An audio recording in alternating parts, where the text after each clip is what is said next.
ওই যে মুখ্যমন্ত্রী বারবার বলেন না 2 মাসের জন্য ইলেকশন কমিশন, আগেও আমি পরেও আমি, এর ওষুধ বের করতে হবে। ওই election commission hearing a central government employee নিয়েছেন। প্রধানমন্ত্রী যে সৌর আলো স্কিম অরুণোদয়, সম্প্রতি মুখ্যমন্ত্রী তার নাম চুরি করেছেন। তিনি আলোশ্রী নাম দিয়ে সেই স্কিম চালাতে চাইছেন। ওই যে মুখ্যমন্ত্রী বারবার বলেন না 2 মাসের জন্য ইলেকশন কমিশন, আগেও আমি পরেও আমি, এর ওষুধ বের করতে হবে। ওই election commission hearing a central government employee নিয়েছেন।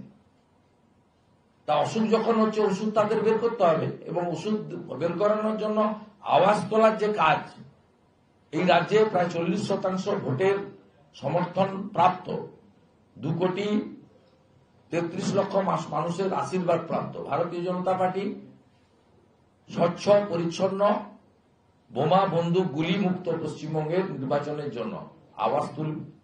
বাসন্তীতে প্রিপারেশন চলছে, এরপরে ক্যানিং এ ছবি বেরোবে, এরপরে ভাঙড় শুরু হলো বলে সন্দেশখালী তো আছেই, সঙ্গে বসিরহাট, মিনাকা, হাড়োয়া বেরোবে, কোচবিহার শুরু হয়ে গেছে, এরপরে ক্রমান্বয়ে ছড়াবে শীতলকুচি, সিতাই, দিনাটাই তো প্রতিদিনই হচ্ছে, ক্রমশ বাড়বে, কেশপুরের দিকে যাবে, গড়বেতার দিকে যাবে, পাত্রসাহের দিকে যাবে, জয়পুরের দিকে যাবে, ক্রমশ এই রোগ ছড়াবে। কারণ এরা জানে মানুষ ভোট দিতে পারলে কেউ এদের ভোট দেবে না। শুধু সনাতনী আদিবাসীরা নন, সনাতনী এবং আদিবাসীরা শুধু নন, নিচের তলায় গরিব মুসলমানরাও এদের ভোট দেবে। যত মেডিকেল কলেজ হয়েছে নরেন্দ্র মোদীর জন্য হয়েছে। নরেন্দ্র মোদীজি আসার পরে পলিসি ছিল দেশের প্রত্যেকটা জেলায় একটা করে মেডিকেল কলেজ হবে, প্রত্যেকটা জেলায় একটা করে মেডিকেল কলেজ হবে। সেখানেও ভারত সরকার 75 ভাগ টাকা দিয়েছেন, 25 ভাগ টাকা। এমনকি তামিলনাড়ুতেও প্রধানমন্ত্রী মুখ্যমন্ত্রী যৌথ উদ্বোধন করেছেন। এখানে যেখানে যেখানে যা ছিল সব নিজে উদ্বোধন করে দিয়েছে। ঠিক একইভাবে যে অ্যাম্বুলেন্স গুলো নেমেছে জাতীয় স্বাস্থ্য মিশনের টাকায়, তার 60 ভাগ টাকা ভারত সরকারের। আমি জেপি নাড্ডাজিকে অ্যাম্বুলেন্সের ভিডিও কপি তুলে ইতিমধ্যে কমপ্লেন পাঠিয়েছি।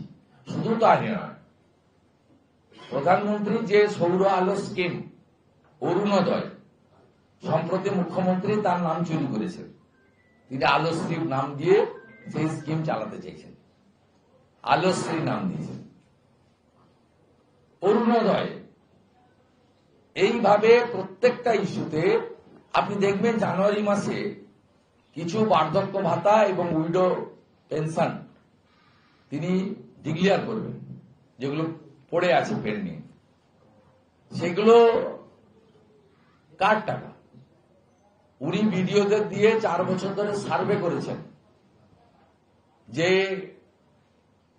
নবসের আওতায় যে আপনার ওল্ড এজ, উইডো, ডিসেবল যে পেনশন স্কিম, তার মধ্যে কতজন নিচ্ছেন না, কতজন মারা গেছেন, কতজন ছেড়ে দিয়েছেন, তাদেরকে সংখ্যাটা বের করে রেখেছেন, জমিয়ে রেখেছেন। যার 1000 টাকার 800 টাকা দেয় ভারত সরকার, 200 টাকা দেয় রাজ্য সরকার।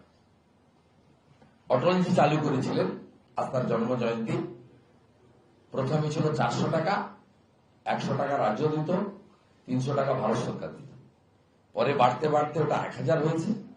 800 টাকা দিল্লি থেকে আসে, ভারত সরকারের টাকা, নট বিজেপির টাকা, আর 200 টাকা পশ্চিমবঙ্গ সরকারের টাকা, নট তৃণমূলের টাকা। আমরা কখনো বলি না যেটা মোদীজির টাকা, এটা বিজেপির টাকা, আমরা বলি না, ওরা বলে।